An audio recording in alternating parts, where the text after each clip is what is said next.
I bought a house with a 5-year interest-only mortgage, and I'm able to do it now. And in 2 years, I'm going to need about twice as much money. And so I heard you speaking recently about when you don't even know how you're going to pull something off, how to approach it. And this is, it is beyond my,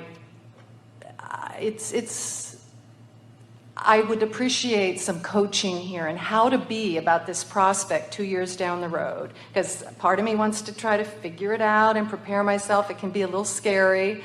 But I want to bring a sense of optimism and confidence and tap into my creativity. All right, so let's apply what we were just applying a moment ago. So you don't know how you're going to reduce this interest rate, or you don't know how you're going to affect the legislature that might bring that about, or you don't know how you're going to pay a doubled mortgage, bring more money into your experience to pay more, or you don't know, of course that partner might bring money with them. Yeah.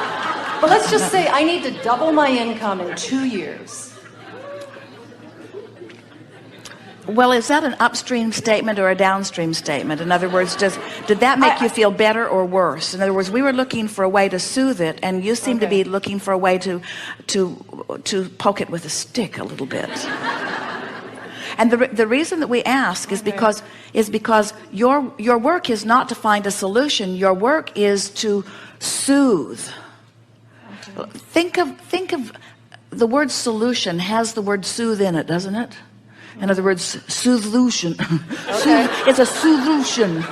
You're wanting to soothe yourself into your vibrational alignment, and so you're wanting to talk your angst down. Mm-hmm. And the way you do that, we've just been talking about that. The way you do that is by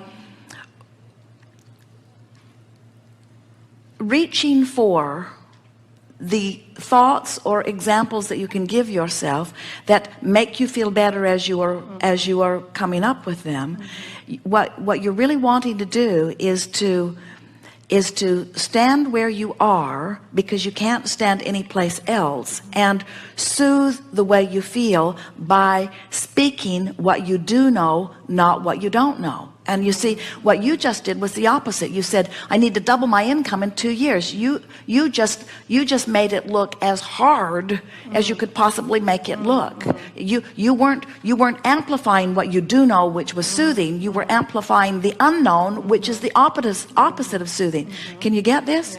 And are you beginning to accept, do you accept that this is a vibrational alignment effort, not a figuring out where the money's coming from effort? In other words, do you accept that the increase in income is already in your vibrational escrow? Do you accept that when you first signed the papers on that you put some of it there? And do you understand that every time you've worried about it, you've put more of it there? In other words, this is a really well thought out, well planned, and now well tended to by your source energy creation. And so the question isn't will be, if it will be, because it already is. And the question isn't, do I get to have it because it's already yours? The question is, how can I right now feel that it's there rather than antagonize myself into feeling that it isn't there? How can I trust rather than doubt? How can I believe rather than wonder? How can I know rather than worry?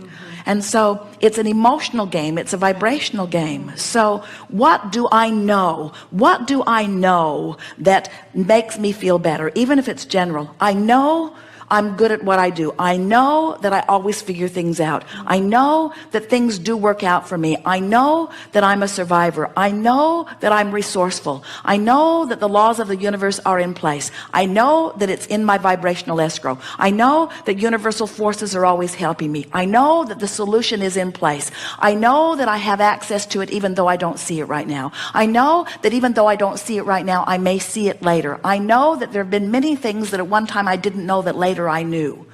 These things I know. Now that's soothing, isn't it? Yes.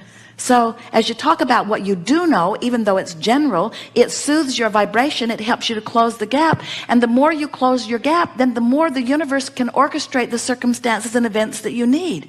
But when you do the opposite, when you antagonize yourself, when you say, these things I don't know where it's going to come from, I don't know when it's going to come, I don't know if it's going to come in time, I don't know what I'm going to do. When you antagonize yourself in those ways, then you don't let the universal forces that are working for you come to you. And then then you just feel worse and worse and worse. That was really good. You got that clearly, didn't you? Everything is an emotional game. Everything is a vibrational game. Everything. And plus, when you view it as a game, then you can bring in the spirit of fun. You know, like I was listening on NPR in the summer, and there are these people that could get together at MIT, and they have this world's hardest treasure hunt. And they have the most brilliant brains make the most challenging hints to find this impossible game, and people love it. And I heard this report, and I said, you know what? I can do that with my property tax. And I brought that spirit to it, and I actually manifested something that was really not kind of predictable, bringing that spirit of play. Well, we really like it when you become playful, because whenever you're playful, you're closing the gap. Yeah. Whenever you're ornery, you're widening the gap. Yeah. Whenever you're hopeful, you're closing the gap. Whenever you're worried, you're widening the gap. And so if you've just got your eye, those were your words as you sat down, if you've got your eye on the gap, if you've got your solar plexus on your gap, if you've got your feeling sensors on your gap, and you care how you feel, then never mind reality. Reality doesn't mean diddly squat. What is just doesn't matter, because it's temporary and moving. And it's moving in the direction of your opening or closing the gap. So when you get that, and you realize that you have control over the way you feel regardless of the conditions, now you've really got it. Creation is about unconditional alignment. And when your reality is so vivid, then you're reeling with conditions, then you're responding to conditions, and then you have no control over conditions. And then you just faction off, you polarize, you try to get people to do different things so that they can create different conditions. In other words, we promise you, it's a lot easier for you to close your gap and allow the universe to deliver to you double your income and more than it is for you to get them to change the interest rates. It's a lot easier for you to just allow the abundance of the universe to come to you. It's easier for me to close my gap than widen it with those thoughts of discord. We're happy to hear you say that. Whether it's easier or harder, it sure feels better to close it. And so it's sure worth making the effort. And even if it's hard in the beginning because the other thoughts are more dominant or more active, once you make the effort, as you've seen us demonstrate here, especially in the last little bit, what happens is it gets easier and easier, because the law of attraction keeps responding to your most active vibration, and you have control over what that is. Yes, thank you. Yes, indeed.